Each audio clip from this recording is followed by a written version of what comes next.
E se eu lhe dissesse que as primeiras páginas da Bíblia já revelam algo que a maioria das pessoas nunca ousa admitir?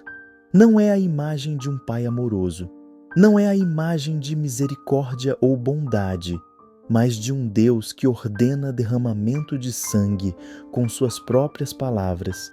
Em Deuteronômio 20:16 lemos: "Não deixem vivo nada que respire, destruam-no completamente." Não é Satanás falando, não é um vilão de algum império antigo, aquilo é o Deus da Bíblia.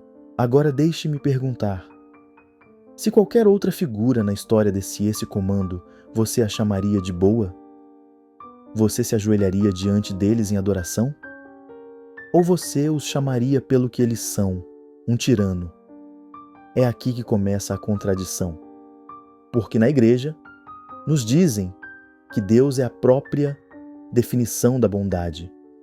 Dizem-nos que toda ação é perfeita, todo mandamento é justo. Mas aqui no próprio texto, a bondade parece genocídio. E esta não é a minha opinião. Este é o testemunho da própria Bíblia sobre o caráter do seu Deus. O Salmo 145:9 declara: "O Senhor é bom para todos, Ele se compadece de tudo o que criou." Um verso lido todo domingo, pintado em faixas, cantado em hinos. Mas como conciliar isso com Deus que ordena: "Não deixem vivo nada que respire"? Ambas as coisas não podem ser verdadeiras. Ou Deus é bom para todos, ou Ele é bom para alcançar as custas dos outros. E se for esse o caso, o que significa bondade hoje em dia? Gerações foram treinadas para ignorar isso, para chamar de contexto, ou justiça, ou plano misterioso de Deus. Mas pergunte a si mesmo honestamente: se as mesmas ações fossem feitas por um rei, um presidente ou até mesmo seu vizinho, você as defenderia? Ou você recuaria horrorizado? Esta é a verdade desconfortável que nunca é dita aos crentes.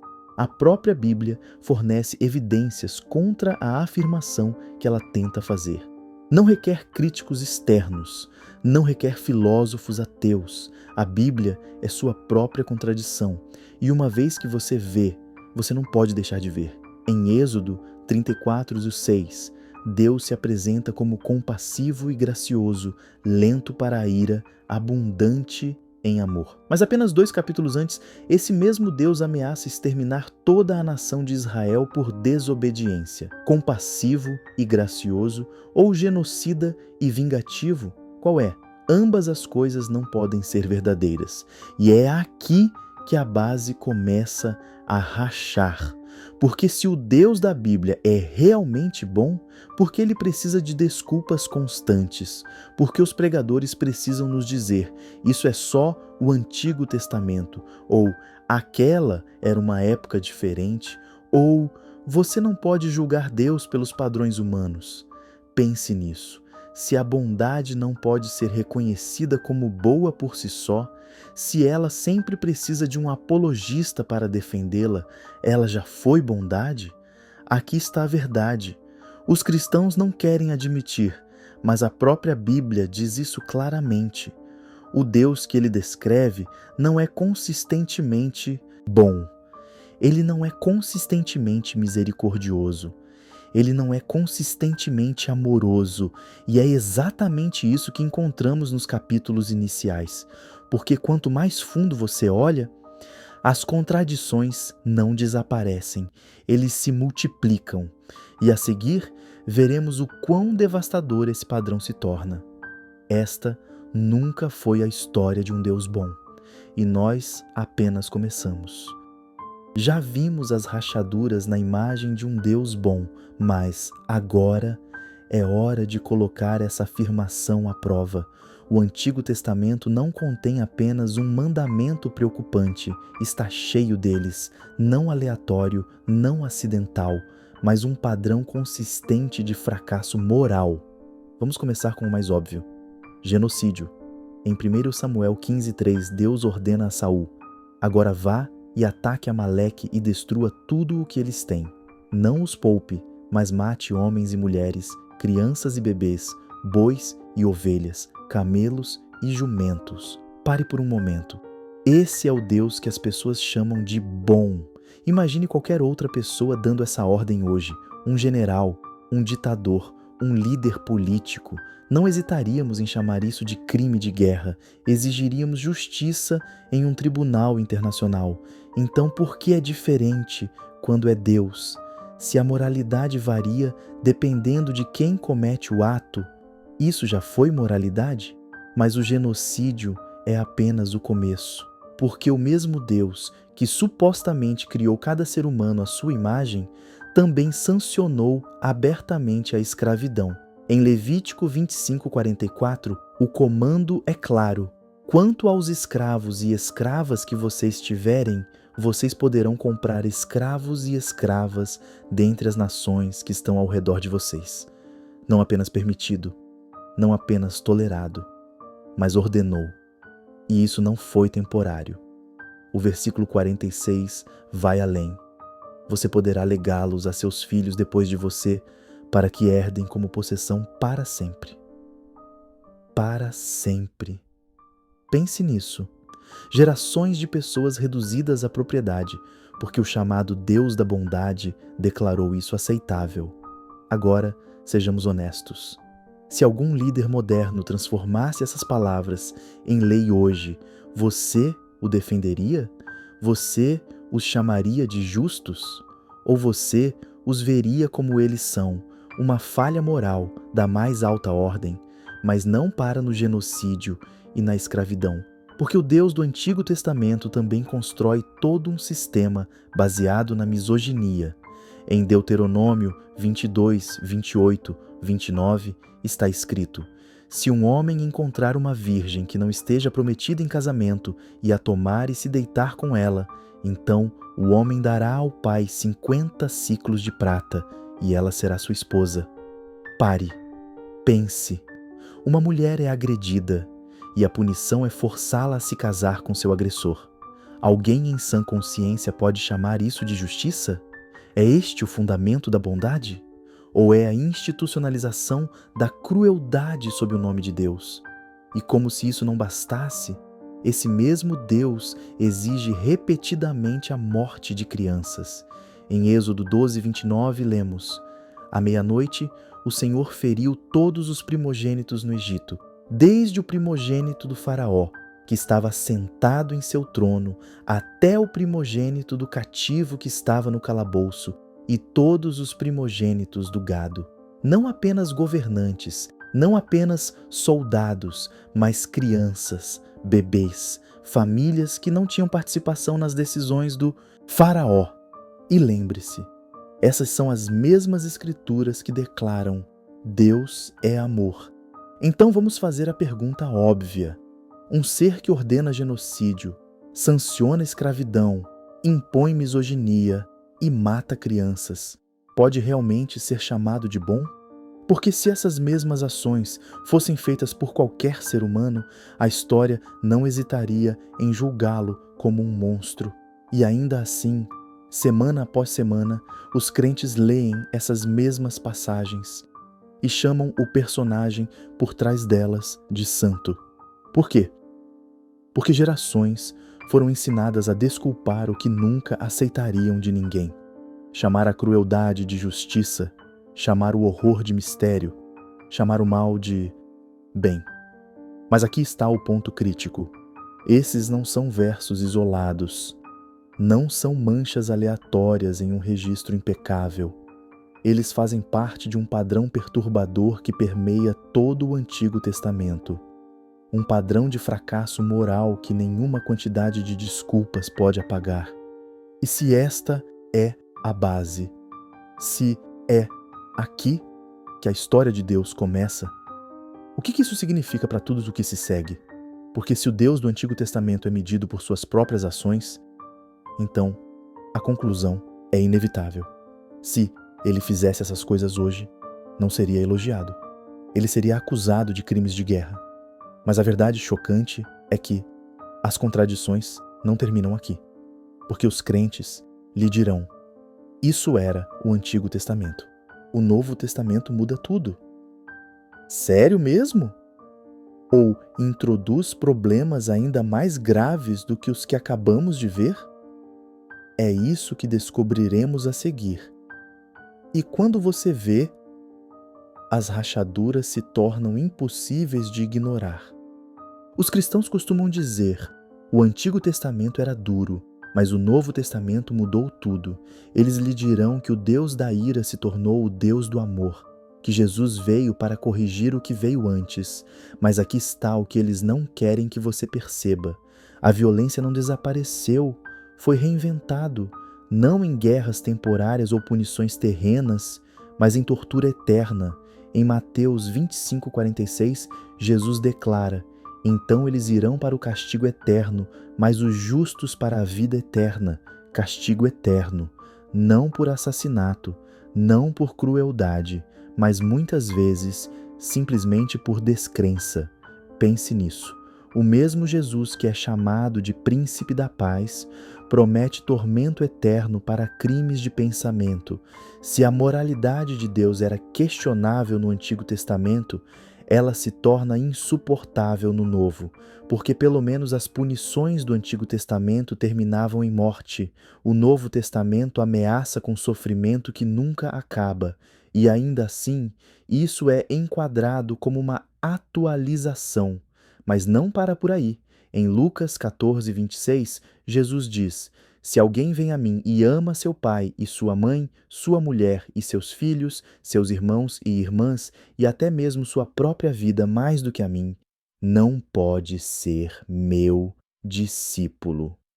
Odeie sua família, ou você não poderá me seguir.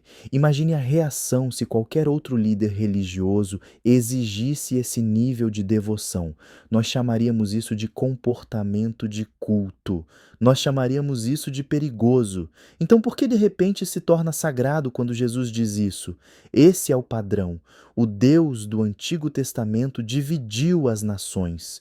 O Cristo do Novo Testamento divide famílias. Em Mateus 10:34, Jesus adverte abertamente: não penseis que vim trazer paz à terra. Não vim trazer paz, mas espada. Uma espada. Tanto faz, ame o seu próximo, tanto para a paz na terra. Isto não é unidade, isto é exclusividade. E a exclusividade tem um preço. Porque se você estiver dentro do círculo, você está salvo. Se você estiver lá fora, sofrimento eterno. Este não é o amor universal que os crentes afirmam, é lealdade condicional. E lealdade exigida sob a ameaça do inferno não é amor de forma alguma. Agora dê um passo para trás. Veja o panorama geral. O Deus do Antigo Testamento matava inimigos na guerra. O Cristo do Novo Testamento os condena ao fogo para sempre. Isto é progresso ou é uma escalada?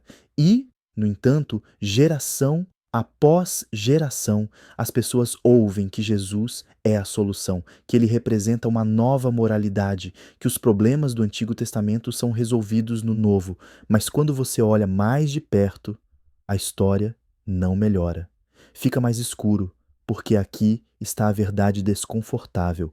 O Deus do amor ainda tortura, ainda divide, ainda exclui. O rótulo mudou, os métodos mudaram, mas a contradição permaneceu. Na verdade, tornou-se eterno. E se você acha que isso era apenas moralidade antiga, algo deixado para trás em escrituras empoeiradas, pense novamente. Porque os danos não pararam no primeiro século, isso ecoou pela história, justificando guerras, cruzadas, inquisições e opressão pelos séculos seguintes. E agora veremos exatamente como esse suposto Deus do amor se tornou o combustível para alguns dos capítulos mais sombrios da humanidade. Não se trata apenas do passado, é sobre consequências que ainda nos assombram hoje. E quando você perceber a conexão, você nunca mais verá a história da mesma forma. As contradições das Escrituras seriam preocupantes o suficiente se permanecessem na página, mas eles não o fizeram. Eles se tornaram o modelo para a história e o custo foi medido em sangue. Veja as cruzadas. Durante quase 200 anos, exércitos marcharam sob o sinal da cruz. O Papa Urbano II prometeu perdão dos pecados para qualquer um que matasse em nome de Cristo. Cidades inteiras foram massacradas. Homens, mulheres, crianças, todos justificados com versículos declarando que Deus assim o quis. Matem todos. Deus conhecerá os seus. Esse foi o grito de guerra e funcionou, porque a Bíblia forneceu a autoridade. Depois vieram as Inquisições.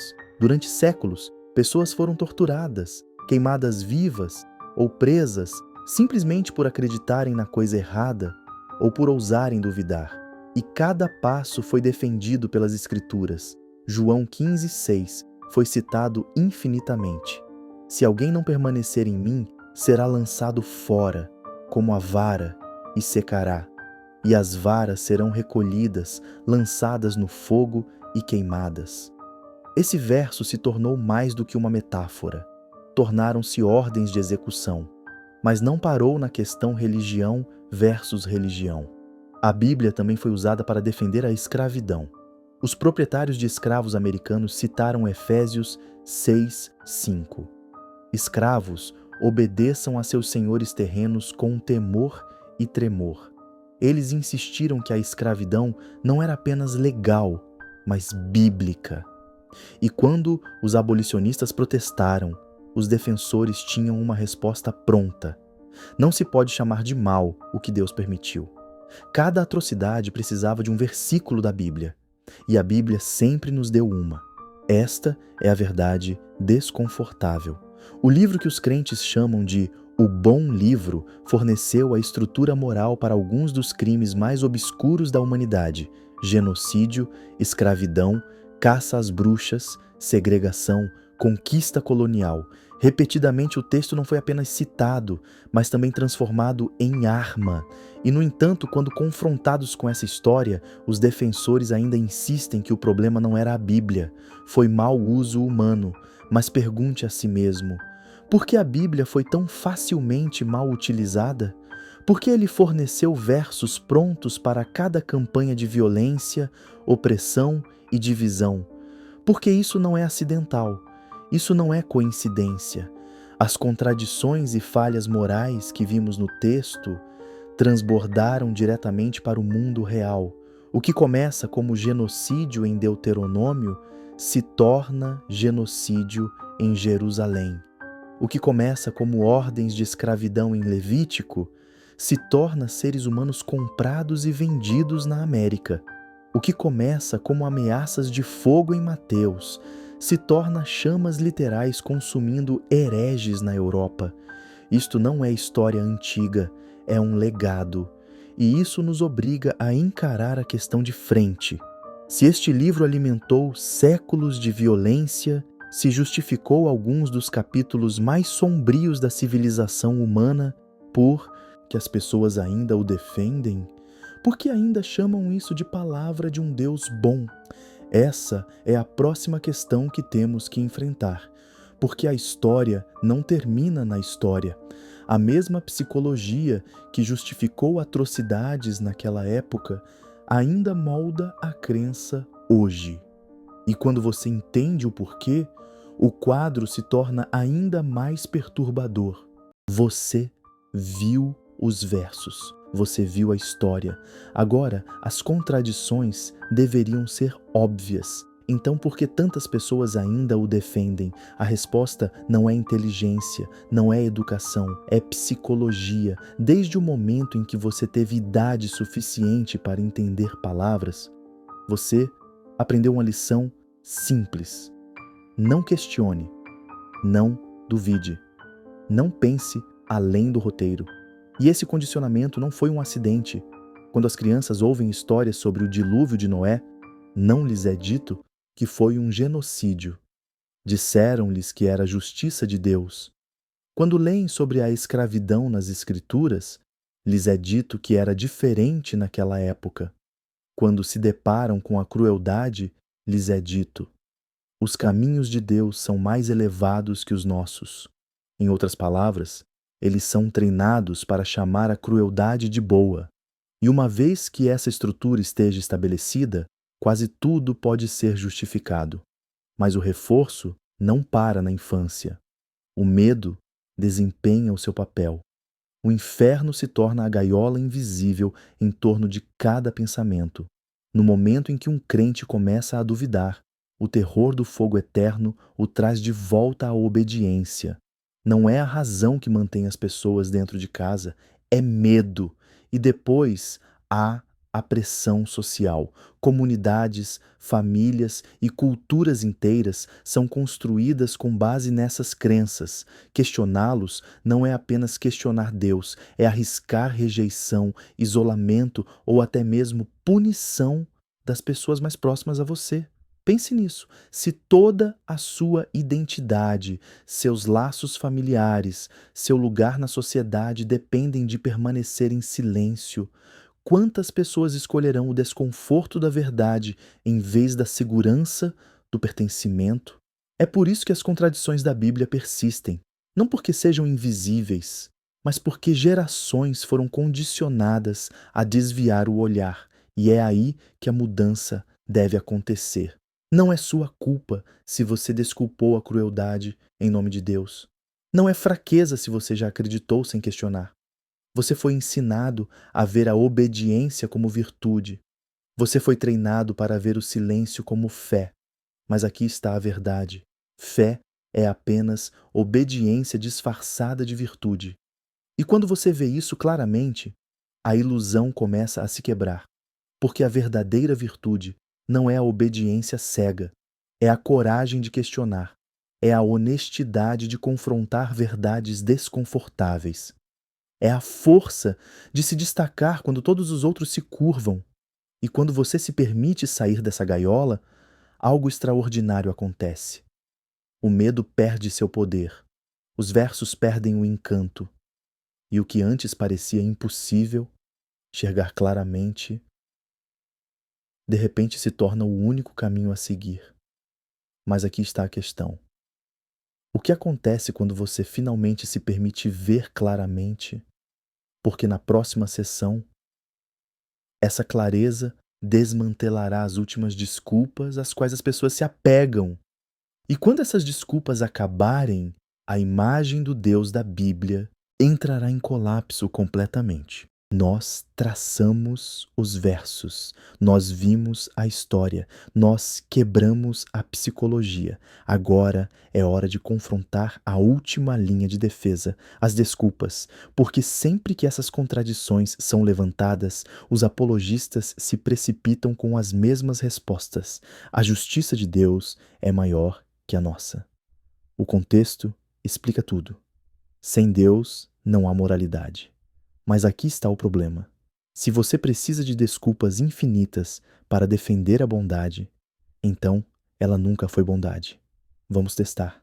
Quando Deus ordena o genocídio em 1 Samuel 15, a defesa é sempre: aquelas pessoas eram más.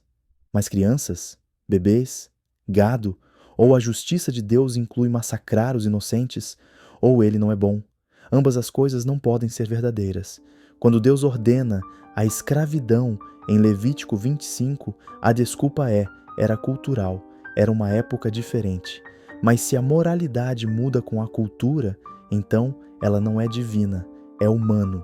Quando Jesus promete fogo eterno em Mateus 25, a desculpa é sobre amor e livre-arbítrio. Mas que tipo de amor ameaça a tortura pela descrença? Que tipo de livre-arbítrio existe sob a sombra do inferno? Ambas as coisas não podem ser verdadeiras. Repetidamente, o padrão é o mesmo. As contradições são remendadas com explicações que criam contradições ainda maiores. E observe, essas defesas nunca vêm do texto em si.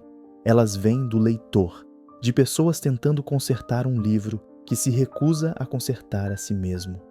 Pergunte a si mesmo: por que um Deus perfeito precisa de humanos imperfeitos para explicar constantemente o que ele realmente quis dizer? Uma moralidade impecável não precisa de notas de rodapé. não precisa de resgate. Ele se sustenta sozinho, mas a moralidade da Bíblia entra em colapso sem desculpas. O que significa que, para começar, nunca foi divino. Pense em quão óbvio isso é.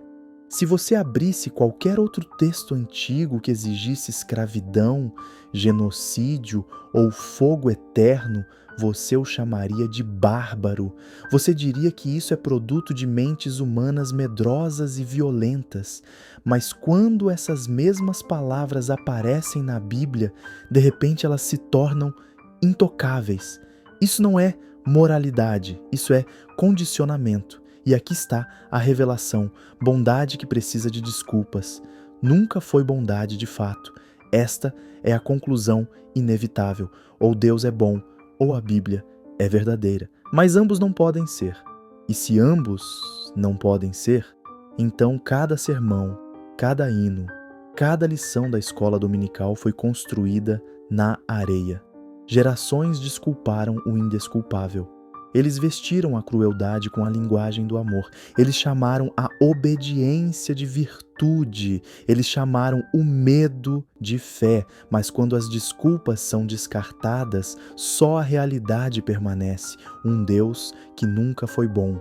Um livro que não pode ser defendido sem contradição. E este é o momento do despertar.